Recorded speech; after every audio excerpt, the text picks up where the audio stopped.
ಹೊಟ್ಟೆಯಲ್ಲಿ ರಕ್ತ, ಕಣ್ಣಲ್ಲಿ ನೀರು, ನ್ಯಾಯಕ್ಕಾಗಿ ಕಾಯುತ್ತಿದೆ ಈ ಬೂರು. ಕೇಳು ಸರ್ಕಾರ, ಕೇಳು ಈ ಧ್ವನಿ, ಮೌನವೇ ಯಾಕೆ ಹೇಳು? ಜನರು ಸಾಯ್ತಿದ್ದಾರೆ, ಮನೆಗಳು ಅಲ್ತಿವೆ, ತಾಯಿಯ ಕಣ್ಣೀರು ನೆಲದ ಮೇಲೆ ಬೀಟಿದೆ. ತಪ್ಪು ಮಾಡಿದವನು ಹೊರಗಡೆ ತಿರುಗ್ತಾನೆ, ಸತ್ತ ಮಾನ ಕುಟುಂಬ ಮಾತ್ರ ಪ್ರತಿದಿನ ಸಾಯ್ತಾನೆ. ಕಾನೂನು ಎಲ್ಲರಿಗೂ ಒಂದೇ ಅಂತಿರಲ್ಲ, ಹಾಗಿದ್ದರೆ ಯಾಕೆ ನ್ಯಾಯ ತಡವಾಗುತ್ತಲ್ಲ? ಹತ್ಯೆಯ ಹಿಂದೆ ಯಾರು, ಸತ್ಯ ಎಲ್ಲಿದೆ? ಉತ್ತರ ಕೊಡೋ ಶಕ್ತಿ ಸರ್ಕಾರಕ್ಕಿದೆಯೇ?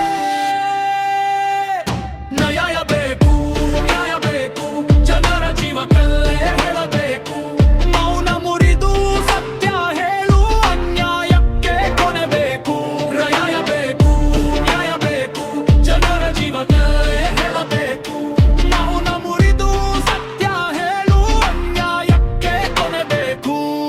ರಥೋತ್ಸವ ದಾರಿಯಲ್ಲಿ ಸಂಭ್ರಮ ಇರಬೇಕು, ಆ ದಾರಿಯಲ್ಲಿ ರಕ್ತದ ಕಲೆಯ ಕೀರಬೇಕು. ಹಬ್ಬದ ದಿನವೇ ಮನೆಯೊಂದು ಕತ್ತಲಾಗಿದ್ರೆ ಆ ನೋವಿಗೆ ಹೊಣೆ ಯಾರು ಹೇಳಬೇಕಿದೆ? ಹತ್ಯೆ ಮಾಡಿದವನು ತಪ್ಪಿಸಿಕೊಂಡು ಹೋದರೆ, ನಾಳೆ ಮತ್ತೊಂದು ಜೀವ ಇದೇ ರೀತಿ ಹೋದರೆ ಕಾನೂನಿನ ಕೈ ಉದ್ದ ಅಂತ ಹೇಳ್ತೀರಲ್ಲ, ಹಾಗಿದ್ದರೆ ಅಪರಾಧಿ ಹೊರಗೆ ಯಾಕೆ ನಿಂತಿರಲ್ಲ?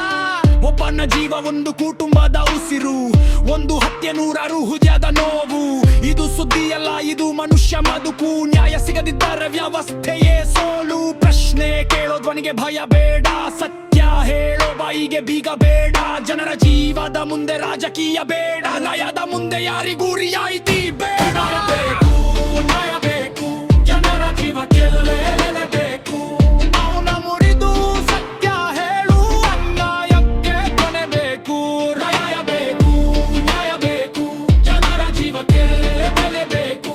ಮೌನ ಮುರಿದು ಸತ್ಯ ಹೇಳು, ಅನ್ಯಾಯಕ್ಕೆ ಕೊನೆ ಬೇಕು. ಒಬ್ಬ ತಾಯಿ ಮಗನಿಗಾಗಿ ಕಾಯ್ತಾಳೆ, ಒಬ್ಬ ತಂದೆ ಉತ್ತರಕ್ಕಾಗಿ ನಿಂತಿರ್ತಾನೆ. ಒಬ್ಬ ಮಗು ಅಪ್ಪ ಎಲ್ಲಿ ಅಂತ ಕೇಳ್ತದೆ, ಆ ಪ್ರಶ್ನೆಗೆ ಉತ್ತರ ಯಾರು ಕೊಟ್ಟರೆ? ಕಣ್ಣಿವೋನು ಒಣುವ ಮುಂಚೆ ಲಾಯ ಬರಬೇಕು, ಬದುಕುವ ಮುಂಚೆ ಕ್ರಮ ಆಗಬೇಕು. ತಪ್ಪಿತಸ್ಥ ಯಾರೇ ಆಗಲಿ ಕಾನೂನು ಒಪ್ಪಲೇಬೇಕು, ಜನರ ನಂಬಿಕೆ ಮತ್ತೆ ಜೀವಂತವಾಗಬೇಕು. ಇದು ಕೋಪದ ಹೊಣೆ ಎಲ್ಲಾರು ಹೇಳ ಧ್ವನಿ, ಇದು ದೇಶದ ಮತಲ್ಲ ಅನ್ಯಾಯದ ಧ್ವನಿ. ಇಂದು ನಾವು ಕೇಳುವ ಪ್ರಶ್ನೆ ಬೆಲೆ ಬೇಕು, ಜೀವಕ್ಕೆ ಬೆಲೆಯವಾದ ಸಿಗೋಲೆ. ಜನರ ಜೀವಕ್ಕೆ ನ್ಯಾಯ ಸಿಗಬೇಕು, ಜನರ ಜೀವಕ್ಕೆ ನ್ಯಾಯ ಸಿಗಬೇಕು. ಜನರ ಜೀವಕ್ಕೆ